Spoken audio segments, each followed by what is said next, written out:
अंतरिक्ष की दुनिया में हम अक्सर बड़े बड़े नामों और चमकीले रॉकेट्स की बात करते हैं, लेकिन कुछ कहानियां हैं जो इस चमक के पीछे छिपी रह जाती हैं।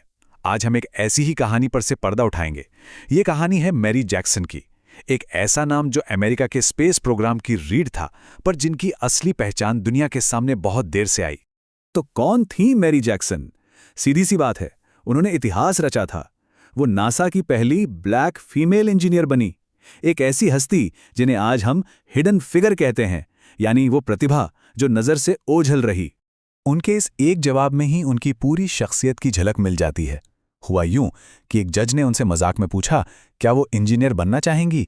तो उन्होंने कहा, मुझे चाहने की जरूरत नहीं होगी, मैं तो पहले से ही एक होती।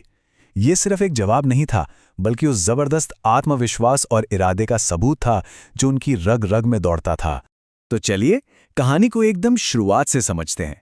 आखिर इंजीनियर बनने का यह सफर शुरू कहां से हुआ? इंजीनियर बनने से बहुत पहले मैरी जैक्सन एक ह्यूमन कंप्यूटर थी।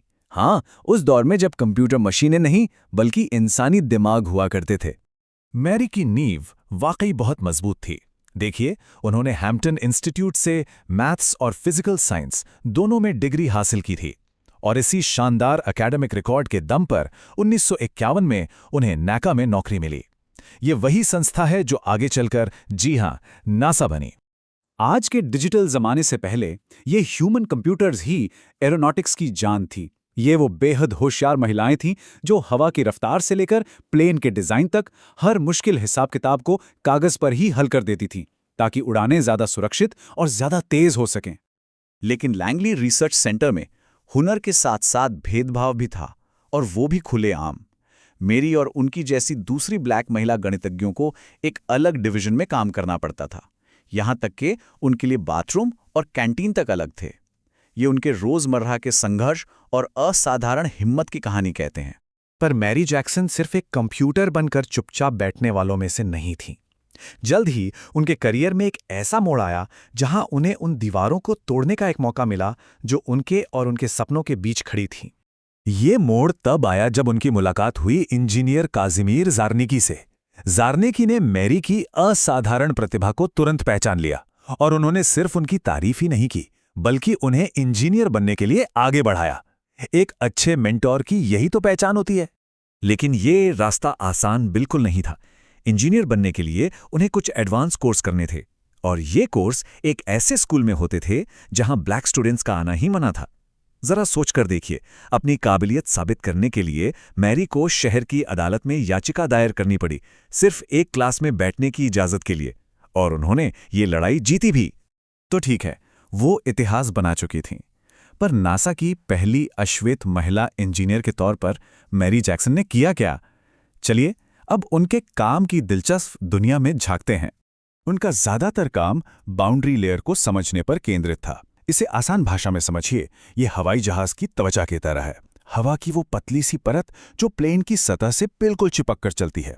सुपरसोनिक यानी आवाज से भी तेज रफ्तार पर यह परत कैसे काम करती है, ये समझना तेज और सुरक्षित विमान बनाने के लिए बेहद जरूरी था। और अब स्क्रीन पर जो ये मुश्किल से दिखने वाले समीकरण है ना, ये सिर्फ गणित के फॉर्मूले नहीं हैं। ये वो भाषा है जिसमें मैरी जैक्सन उड़ान के बलों यानी लिफ्ट और ड्रैग से बात करती थीं। उनका काम सीधे तौर पर इन ताकतों को समझने और उन्हें काबू में करने से जुड़ा था, ताकि इंसान आसमान में और ऊंचा और तेज उड़ सके। और उनका काम सिर्फ थ्योरी तक ही नहीं रहा। अपने लगभग 2 दशक के इंजीनियरिंग करियर में मैरी ने हवा के बहाव और सुपरसोनिक उड़ान जैसे विषयों पर 12 रिसर्च पेपर्स लिखे या को-ऑथर किए। ये संख्या उनके गहरे वैज्ञानिक योगदान का एक ठोस सबूत है। लेकिन मैरी की दुनिया सिर्फ लैब और रिसर्च पेपर्स तक ही सिमटी हुई नहीं थी, वो एक प्रेरणा भी थी। 70 के दशक में उन्होंने अपने आस पड़ोस के बच्चों को एक छोटा सा विंड टनल बनाने में मदद की, ताकि विज्ञान की चिंगारी अगली पीढ़ी के दिलों में भी जल सके। एक शानदार इंजीनियरिंग करियर के बाद ज्यादातर लोग शायद रिटायरमेंट के बारे में सोचते, पर मैरी जैक्सन के लिए नासा के अंदर ही एक नया मिशन इंतजार कर रहा था। एक ऐसा मिशन जो शायद उनके वैज्ञानिक काम से भी ज्यादा जरूरी था। इतने सालों के बेहतरीन काम के बावजूद मैरी को यह एहसास होने लगा कि उनके आगे बढ़ने के रास्ते अब बंद हो रहे हैं। वो एक ग्लास सीलिंग यानी एक अनदेखी दीवार से टकरा चुकी थीं, जो उन्हें मैनेजमेंट के ऊंचे पदों तक पहुंचने से रोक रही थी। और यहीं पर मैरी ने एक ऐसा फैसला लिया जो सच में हैरान करने वाला है। उन्होंने हार नहीं मानी, बल्कि अपना रास्ता ही बदल लिया। उन्होंने जानबूझकर एक डिमोशन लिया और नासा की इक्वल अपॉर्चुनिटी स्पेशलिस्ट बन गई। सोचिए, उन्होंने अपने करियर की तरक्की को छोड़कर दूसरों के लिए रास्ता बनाने का फैसला किया। तो इस नई भूमिका में उन्होंने क्या किया? उन्होंने उन दीवारों को गिराने का काम किया जिनसे वो खुद टकराई थीं। उन्होंने नासा में महिलाओं और अल्पसंख्यकों की भर्ती और प्रमोशन के सिस्टम को बेहतर बनाने के लिए जी जान से काम किया, ताकि आने वाली पीढ़ियों को वो संघर्ष न करना पड़े जो उन्होंने किया था। उनकी एक दोस्त और सहकर्मी ग्लोरिया चैंपियन ने उन्हें याद करते हुए कहा, वो उच्चतम चरित्र की एक आदर्श थीं। ये कुछ शब्द मैरी जैक्सन की पूरी जिंदगी का सार बता देते हैं। वो एक शानदार इंजीनियर तो थी ही, पर उससे भी बढ़कर एक बेहतरीन इंसान थीं। और आखिरकार दुनिया ने भी उनकी इस असाधारण विरासत को पहचाना और सलाम किया। 2019 में उन्हें मरणोपरांत अमेरिका के सर्वोच्च नागरिक सम्मानों में से एक कांग्रेशनल गोल्ड मेडल दिया गया और 2020 में एक ऐतिहासिक कदम उठाते हुए नासा ने वॉशिंगटन डीसी में अपने हेडक्वार्टर का नाम ही बदलकर Mary W Jackson NASA headquarter कर दिया। मैरी जैक्सन की कहानी हमें एक बहुत ज़रूरी सवाल पर लाकर छोड़ देती है। इतिहास के पन्नों में ऐसी और कितनी छिपी हुई प्रतिभाएं हैं, कितने ऐसे नाम हैं जिनकी कहानियों ने हमारी दुनिया को बनाया है, पर हम उन्हें जानते तक नहीं।